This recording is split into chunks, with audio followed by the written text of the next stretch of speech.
Hi guys! Isang magandang araw po sa inyong lahat. Welcome back to sa ating Chloe TV. Ayan, so maligayang pagdating sa ating reaction video of the day.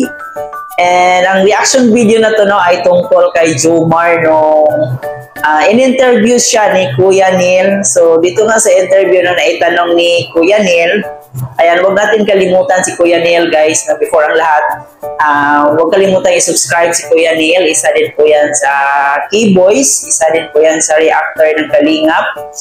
Ayan, so i-support po natin yung channel nila. And ito nga is na-interview si Kuya Jomar Vlog ni Kuya Neil, no? Kung kamusta na yung isang taon niya bilang Kalingap. So dito na ikwento niya kung ano yung mga pinagdaraanan niya. And dito na ikwento din niya sa video na to is muntik na pala siyang mag-back out. Kasi nga, diba, kasi yung pagpasok mo bilang Kalingap, hindi yan madali. Marami kang dapat isakripisyo, marami kang dapat gawin. So kaakibat dyan yung pagod, puyat, diba? Pero talagang nakakasaya lang, no, na pag naging Kalingap pa kasi makikita mo yung mga tao na tulungan mo. So sobrang napakasaya, yung nadarama mo na talagang hindi mo maipaliwanag yung saya na makita mo yung mga taong natutulungan mo na nakangiti sila, diba? So sa pamamagitan na kahit papaano sa maliit na bagay, nakapagbigay ka ng kasayahan sa kanilang buhay. And ito nga yung interview ni Kuya Neil kay Kuya Jomar. So talagang muntik na pala siyang mag-back out nung unang araw. Kasi nga, di ba, nasabi niya dito na mainit talaga yung unang sabak niya sa Kalingap. So, talagang nasabi niya dito na parang hindi daw niya kaya, di ba? So, buti na lang talaga nagbago yung isip niya at tinuloy pa rin niya yung pagiging isang Kalingap niya. And ito na nga, di ba? So, ang dami na niyang subscribers ni Kuya Jomar Vlog. So, supportahan din po natin si Kuya Jomar Vlog. And para mas marami pa silang matulungan. So, alam ko excited kayo dito sa video na ipapakita natin ngayon. Pero bago ang lahat, siyempre huwag niyong kalimutan i-subscribe ang ama ng Kalingap, si Kuya Bal Santos Matubang. And of course, at Idna Vlog and si Kalingap Prag, si Jack Matubang, isupport po natin sila. Lahat ng K-Boys guys, Kalingap Charity Vloggers, supportahan po natin sila.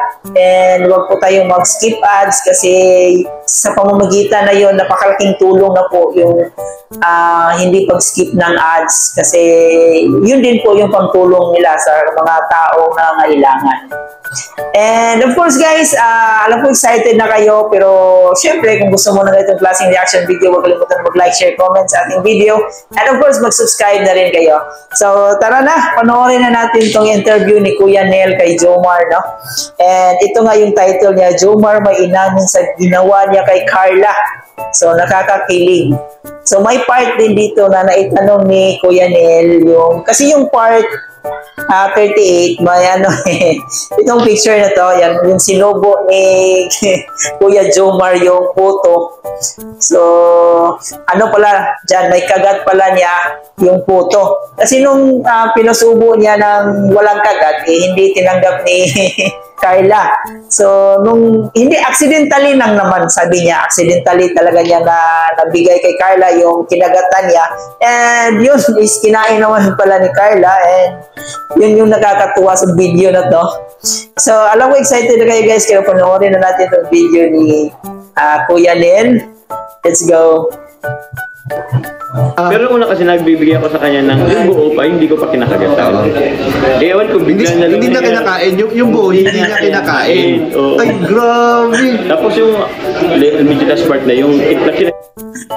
Gusto kasi ni Ate Carla dito yung may kagat. Diba? Kagatan ko na, isinubo ako sa kanya. Gusto niya yung may kagat. Gusto niya yung may kagat. Hello po mga mga kalingap, welcome back po sa ating YouTube channel. Sa ngayong araw po ay kasama po natin si walang iba, Kuya Jomar. Kuya Jomar. So, hindi natin papalagpas yung pagkakataon para nga pala, ibabatiin natin si Kuya Jomar dahil ito ay hindi po birthday, pero ito po ang kanyang first anniversary as Kalingap. Yun. Wow. Ayan. So, interview natin si Papa Joms. Sige po. So, ayun, Papa Joms, happy anniversary sa iyo sa Kalingap. Mag 1 year pa lang siya guys, pero makikita mo sa mga vlog niya, ang dami na niya natulungan, ang dami na niya napasayang tao. So puntahan din ninyo yung channel ni Kuya Jomar Vlog. Marami din kayo makikita doon na mga tinutulungan niya. Thank you, Grabe. Salamat po. Ano naman yung naalala mo na nung dumating ka? Anong kwento mo nung unang araw mo dito? Okay. Anong naaalala mo? Ano po yun? Way back May 12, 2023. If I'm not mistaken, yun po yung date na pumunta ko dito sa Team Kalingap. I did actually dito sa Lighthouse. So before that, actually kuya, yung pagpunta ko dito is biglaan lang din.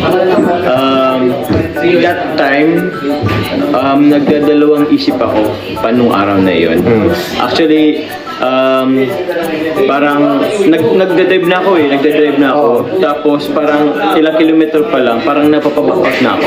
Bakit anong naisip mo? Ba't ka Kasi parang siyempre Team Kalingap medyo tawag niyan medyo nasa mundo ng social media. So if ever man may isa sa publiko yung buhay ko, if ever parang natatakot din naman ako kasi alam mo na yun ay tipo minsan kung gusto mo minsan kasi yung buhay ko parang dati gusto ko lang private lang. Oo, di ka sanay sa... Kasi nakikita ko si Jomar nung una, talagang mahihain siyang tao kasi Carla din siya. So ngayon na lang ata siya nagiging parang active sa social media na parang nakamove na siya sa mga tao, sa public, di ba? And yun po yung unang impression ko kay Jomar. So parang hindi talaga siya sanay sa social media. And maganda kasi na labanan niya yung naramdaman niya. Imagine niyo naman, di ba? Ngayon, isa na siyang kalingap. And talaga namang nakaka-proud na may mga tao na ganito yung adhikain. Di ako sanay sa tulad ni Kuya Jomar. Ang buhay mo kasi pag nasa social media. So parang that time, nag-isip ako, ready ba ako for that? So yun, sabi ko, walang atrasan na to, sige, pupunta na ako. So pagdating ko bro, nabigla ako kasi parang, alam mo yun yung tipong, ang daming nagluluto, may nag-prepare ng nagpapak na mga bihon. So that time nalaman ko na, ano po pala yun, feeling po ng birthday celebration po ni Kalingap Jack. So sabay pala nung unang pagdating mo. Kasi bilang isang kalingap, talagang dapat magsakripisyo ka. Dapat nandun yung effort mo, nandun yung 100% na kagustuhan mo. Kasi pag pumunta ka lang doon tawag doon, napugos kung sa Bisaya pa, napipilitan. So, parang wala din namang effect, di ba? So, buti na lang itong si Kuya Jomar, talagang nandiyan sa birthday ni Jack. Birthday ba yun? Ang alam ko parang pre-celebration pa lang yun eh. Kasi May 12, di ba ngayon yung araw ng birthday ni Jack? So, nauna lang ako ng konti na dumating tapos birthday na ni Jack. Pero, that time kasi bro, alam mo yung tipong first day ko pa lang, di ko alam mag-feeling pala and pala siya, tawid dagat. Tawid dagat. Napasabak ka agad dun. Napasabak ako agad, wala akong kadalang damit. Kung alam ko lang na magbabangka. Medyo mainit. Nang walang bubong, wala yung bubong bro. Mainit talaga. Ang init nun. Ang init dun, wala akong jacket bro. Nagbigay sila ng sunblock pero walang nagagawa kasi sobrang talaga. Tirik na tirik yung araw. Ang alam ko, around lunchtime na rin yun bro. Or before lunch. Sobrang init naman na yun. Kainit na mga oras na yan. Marami nga nagkakala na baka unang araw ko pa lang baka mapaano na agad ako. Surrender na. Kasi yun, tawid dagat. Mahirap agad yung challenging agad yung first mo. Oo. Kasama ka. Yun nga, makasama ko. So, parang that time, actually medyo rin nga siya, challenging, pero di ko expect, nag-enjoy ako man ako kuya. Nag-enjoy ako that time. Pero, di ba naman, lagi naman sa simula lang yung mahirap? Pag nalampasan mo na yung hirap, ay wala na, madali na para sa iyo na. Opo. And thankful ako kuya sa mga K-boys na nag-ano sa akin that time, nag-alalay. Kasi, very, naman sila, alam mo yung accommodation. Isa din po kasi sa nagpaano sa atin, nagpapakingganyo, kumbaga, yung mga kasamahan natin. Pag kasi nakita natin yung kasamahan natin, wala ding care sa atin, kahit baguhan tayo, wala silang pakialam. So isa din yan sa nagbibigay sa atin ng conclusion na ay, ayoko na dito. Diba? So good thing na yung ibang mga key-boys, so talagang inaalalayan siya, ini-encourage siya na dapat ito gawin mo, siguro ganyan, diba? So siguro yun yung nagbibigay ni Kuya Jomar Vlog na ay siguro dapat ipagpatuloy ko to kasi masaya naman, diba? Kahit mahirap, at least masaya. And masaya din na nakikita mo yung mga kapwa mo na talagang masaya dahil natulungan mo sila. So yun yung point ni Kuya Jomar dito. Hospitable. So yun, thank you. Yun yung naalala ko nung first Yes. First. So ayan guys, nalaman natin ang kwento ni Papa Jom sa kanyang first day dahil ito po yung kanyang anniversary. Ayun, first anniversary po sa akin. Ayan. Happy first anniversary, Kuya Jomar. Yes po. Ang usap-usapan ngayon, Ano yun? Ito na. yung last part ng ribbon cutting, grabe. Kung saan, yung kinagatan mo daw na puto. Ikwento mo nga kung anong nangyari doon. Ewan ko lang. Kasi, kumakain lang namin kami ng puto. Alam mo yung tipong, hindi ko naman sinasadya na yung nakain ko puto, yun yung ibibigay ko sa kanya. Pero una kasi nagbibigay ako sa kanya hindi ko pa kinagawa. Kumbaga, accidentally lang talaga niyang naibigay. Kasi nga, siguro may mga iniisip si Jomar noon, kaya, or baga, seryoso siya sa kanilang pinag-usapan, di ba? Malay natin na yung kinagatan pala niya is yung naibigay kay Carla. Hindi niya kinakain. Yung buo, hindi niya kinakain. Ay, grabe. Tapos yung... Gusto talaga ni Carla yung may kagat. ko na, isinubo ko sa kanya. Gusto niya yung may kagat. Baka nadala lang, lang naman ko. Hindi. Ilang beses mo siyang trinay na subuan nung walang kagat. Pero hindi niya tinanggap. Pero yung may kagat, talagang kinain ni Carla. So maraming kinilig doon sa sa eksena na yun. Part na yun Ang daming nakapansin pala nun. Oo, ang dami. Sabi nila, may pasabog daw sa dulo. Yun ba? Talagang mapapansin kasi yung sikat na kayo di ba? And additional din sa kilig nun. Nakita niyo ba yun, yung last part? Akala ko si Amber na naman yung pasabog dun sa dulo Yung pagsubo ng puto. Talagang nakakatawa yung part na yun. Masasabi mo, napakabibong bata. Napakabibong bata, napanood ko kuya yung kay yung pabulong na may pakunting padulas. Hindi, ayun. Ang daldal ni Amber. Ang daldal ni Amber. Napaka-cute kuya. Bibong-bibo. Malambing, sobra. Napanood ko rin yung reels mo, yung kumakanta sa sumasayaw. Oo, gana-gana siya. Paano? Paano yung ginagawa niya? Tapos, siguro siya Yeah! Wangka mo bro. Napaka-bibo. Grabe. So kaya, siya kuya, hindi lang si Carla kinagigiliwan ng mamanood, pati si Amber iba. Oo, dalawa na sila. Kaya yun. Tapos tinanong ko si Amber nung araw ng ribbon ka, sabi ko, anong gusto mo sa birthday mo? Ang sabi niya, ang cute din naman kasi ni Amber guys, parang si Bibi Carla doon. Parang si Mini Carla, si Amber. Parang ang gusto lang daw niya ipagkain.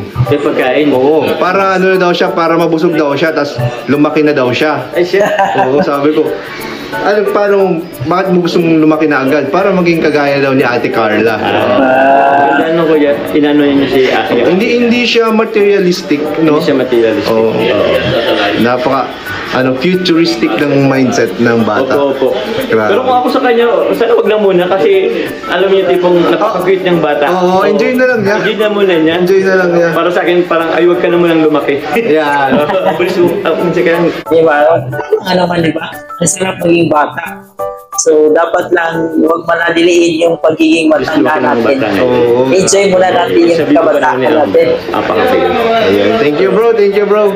Maraming salamat sa short time na binigay ninyo. Binigay mo sa vlog. Thank you, bro. Huwag sana tayong magsawa, suportahan yung Kalingap. So, ayan, palagi natin isa-isip na may mga tao na sobrang nangangailangan ng tulong and sila yung kumbaga daan para mas marami pa silang matulungang tao. So, napakaganda lang ng kanilang adhikain na may mapapasaya silang mga tao sa kanilang pagtulong. And yun lang po guys, salamat sa panonood dito sa ating reaction video. Huwag kalimutan si Kuya Nel guys, isa din po yung Kalingap reactors. So support po natin yung channel niya. And of course lahat ng Kalingap charity vloggers, si Kuya Jomar Vlog, Kalingap Ido, Kalingap Dan. So lahat sila guys, isupport po natin. At syempre, ang nag-iisang Kuya Val Santos Matubang and ang kanyang pinaka magaling na director na anak si Kalingap Prab. So support po natin yung mga channel nila. Yun lang po guys, maraming salamat sa nasiyahan kayo dito sa ating reaction video. Huwag kalimutan mag-like, share, comment and mag-subscribe na rin po kayo dito sa ating channel. Muli po, thank you for watching.